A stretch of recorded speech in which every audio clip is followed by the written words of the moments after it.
Episode के start में हम किसी ह्यूमन फिगर की सारी वेन्स को देखते हैं, जिन सारी वेन्स के अंदर फायर लग रही थी और फायर लगते हुए वो सारी वेन्स एक ह्यूमन बॉडी का शेप लेने लगती है। और ये बॉडी किसी और की नहीं बल्कि चैन की ही थी, क्योंकि वो एक जगह पर बैठकर अपना कल्टीवेशन कर रहा होता है, जिस टेक्निक के बारे में वो गॉड ने उसे वो स्क्रोल दिया था। और वही टेक्निक यहाँ पर बैठ के चैन सीख रहा होता है। तभी वहाँ पर एक खतरनाक मछली आकर उसके ऊपर अटैक करने वाली होती है, लेकिन वो अपने हाथ को गन की तरह चलाते हुए अपनी ऑरा की मदद से उस मछली को ही शूट कर देता है, जिस वजह से वो मछली वहीं पर मारी जाती है। ये देखकर चैन हैरान होता है और उसे अब समझ में आता है कि कल्टीवेशन से क्या हो सकता है। तब वहाँ पर वो गॉड आ जाती है, जो उससे कहती है ये तो कल्टीवेशन की बस शुरुआत ही थी, जो तुमने सीखा है वो तो अभी से पहला लेवल ही था। ऐसे ही करते करते एक के बाद एक अलग अलग लेवल आते जाते हैं और तुम्हें उन सभी को सीखने के बाद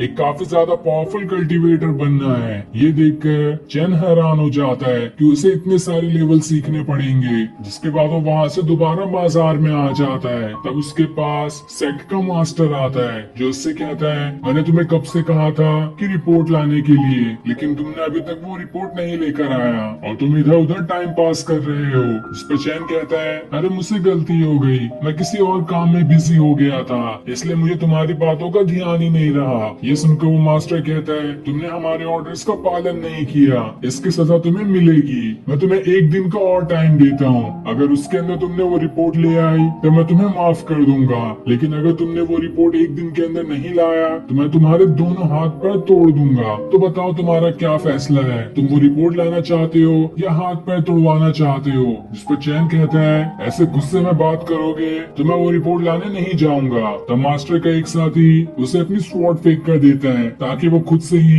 अपने हाथ पैर काट ले, लेकिन चैन उस स्वॉर्ड को वहाँ से दूर फेंक देता है और उस मास्टर को चैलेंज करते हुए कहता है मैं तुमसे फाइट करना चाहता हूँ और अगर मैंने तुम्हें हरा दिया तो अगला मास्टर मैं बन जाऊंगा। ये सुनकर सारे लोग हंसने लगते हैं कि इसको आए एक दिन हुआ नहीं और चला है मास्टर से फाइट करने के लिए। जिसके बाद पूरे गुस्से के साथ वो मास्टर चैन पर अटैक करना शुरू कर देता है, लेकिन चैन भी उसका बहादुरी से मुकाबला करता है और फिर देखते ही देखते दोनों के बीच काफी जबरदस्त फाइट शुरू हो जाती है। चैन ने भी थोड़ा बहुत कल्टीवेशन सीख ही लिया था, इसलिए वो अपनी कल्टीवेशन का भी इस्तेमाल कर रहा होता है, लेकिन इस फाइट में वो मास्टर भारी पड़ता है। तब चैन खुद से कहता है कल्टीवेशन से ज्यादा अब मुझे चालाकी का इस्तेमाल करना पड़ेगा, इसलिए वो वहाँ से ऊपर उड़ जाता है और नीचे कूदते हुए सीधा उस मास्टर की गर्दन पकड़कर उसे तोड़ देता है, जिस वजह से वो मास्टर वहीं पर मारा जाता है। ये देखकर सारे के सारे लोग एकदम दंग रह जाते हैं कि आखिर एक दिन आए हुआ नहीं इस चैन को और इसने एक ही दिन के अंदर मास्टर को भी हरा दिया। जिसके बाद सारे लोग उसके सामने ग्रीट करने लगते हैं क्योंकि अब चैन अगला मास्टर बन चुका है। दूसरी तरफ हम इस सेक्ट की लीडर शैन को देखते हैं। ये चैन और मास्टर की इस फाइट को अपने घर पे से खड़े होकर देख रही होती है। इधर चैन को हॉल के अंदर लाया जाता है, जहाँ सारे लोगों को ये बताया जाता है कि अब से अगला मास्टर चैन को चुना गया है। ये देखकर सारे लोग हैरान रहते हैं, लेकिन तब भी वो उसके सामने ग्रीट करते हैं क्योंकि रूल के हिसाब से चैन तो अगला मास्टर बन ही चुका है। अब चैन उस छोटे लड़के को कहते हैं अगर तुम मेरे साथ रहना चाहते हो तो तुम रह सकते हो, मैं तुम्हें कल्टीवेशन करना भी सिखाऊंगा। ये सुनकर वो लड़का एकदम खुश हो जाता है और चैन के साथ रहने के लिए मान भी जाता है, जहाँ वो उसे अपना बॉस कहने लगता है। अब चैन बहुत सारा खाना खाकर घर पे आकर लेट जाता है, जहाँ उसे छोड़ने भी वो छोटा लड़का ही आया होता है, क्योंकि उसके अंदर तो अब खुद से चलने की हिम्मत भी नहीं बची थी। लेकिन जैसे वो घर पर आता है वहाँ पर वो गॉड आ जाती है, जो उससे कहती है तुम तो बहुत जल्दी मास्टर बन गए, ये तो बहुत अच्छी बात है, इस तरह से तो तुम सारे के सारे जल्दी टास्क पूरे कर लोगे। साथ ही वो उसे ये भी बताती है कि आगे के टास्क को पूरा करने के लिए तुम्हारे पास कोई स्पिरिचुअल बीस्ट होना चाहिए, जिस वजह से तुम्हें आगे के टास्क पूरा करने में आसानी होगी। इसलिए वो उसे कई सारे एग्स दिखाती है जो कि अलग अलग बीस्ट के थे और उनमें से किसी एक को चैन को चुनना पड़ेगा, जिससे भी वो चुनेगा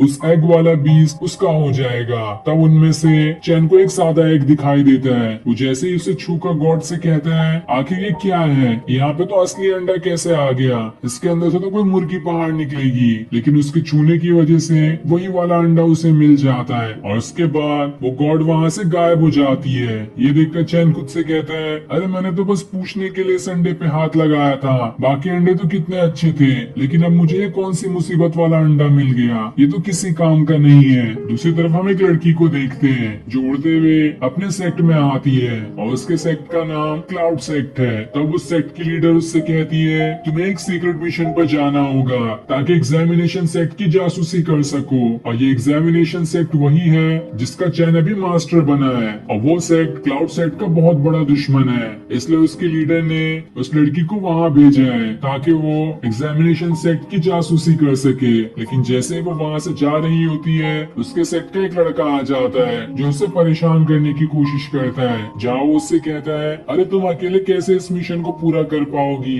मुझे भी साथ ले चलो, मैं तुम्हारी मदद करूंगा। लेकिन तब इस चीज से उस लड़की को बहुत ज्यादा गुस्सा आ जाता है और फिर वो अपने सामने अपने खरगोश वाले पेट को बुला लेती है। वो जैसे ही उस डिसाइपल के आंखों में देखता है उस डिसाइपल का पेट ही खराब हो जाता है। इस वजह से वो ठीक से खड़ा भी नहीं हो पाता और उसे बाथरूम में जाना होता है। तभी देखकर हंसते हुए वो लड़की अपने पेट के साथ वहाँ से चली जाती है। इधर चैन हथौड़े से उस अंडे को तोड़ने की कोशिश कर रहा होता है ताकि उसके अंदर से वो बीस्ट बाहर निकल कर आ जाए, लेकिन वो अंडा तो टूटता ही नहीं। वो इतने ज्यादा हथौड़े मारता है तब भी इसका कोई फायदा नहीं होता और वो अंडा मानो पत्थर का हो वो तब भी नहीं टूटता, जिस वजह से चैन को बहुत ज्यादा गुस्सा आ जाता है। तब वहाँ पर वो छोटा लड़का आता है जो चैन के लिए गर्म पानी लेकर आया था, लेकिन जैसे ही चैन उसे वो अंडा दिखाता है उसके हाथ से वो पानी की बाल्टी छूट जाती है जो सीधे चैन पे ही गिर जाती है। ये देखकर चैन को बहुत ज्यादा गुस्सा आने लगता है, लेकिन वो अपना गुस्सा बर्दाश्त कर लेता है। इसके बाद वो छोटा लड़का कहता है अरे ऐसे अंडे तो मैंने बहुत बार पकाए हैं, रुको मैं इसे भी तुम्हारे लिए पका कर देता हूँ। जिसके बाद वो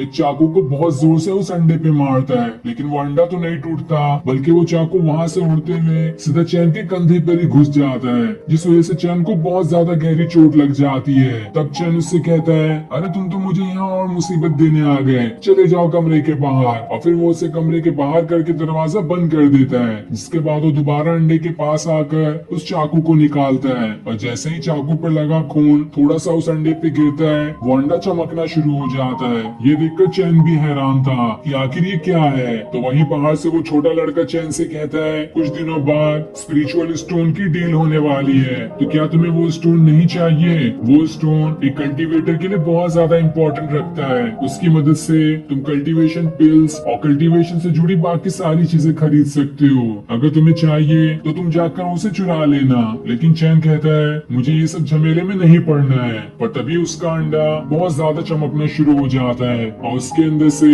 वो ड्रैगन बीस्ट बाहर निकल कर आता है जो कि बहुत ज्यादा खतरनाक दिखाई दे रहा था। और फिर ये सीन दिखाते ही ये एपिसोड यहीं पर एंड हो जाता है। Thanks for watching.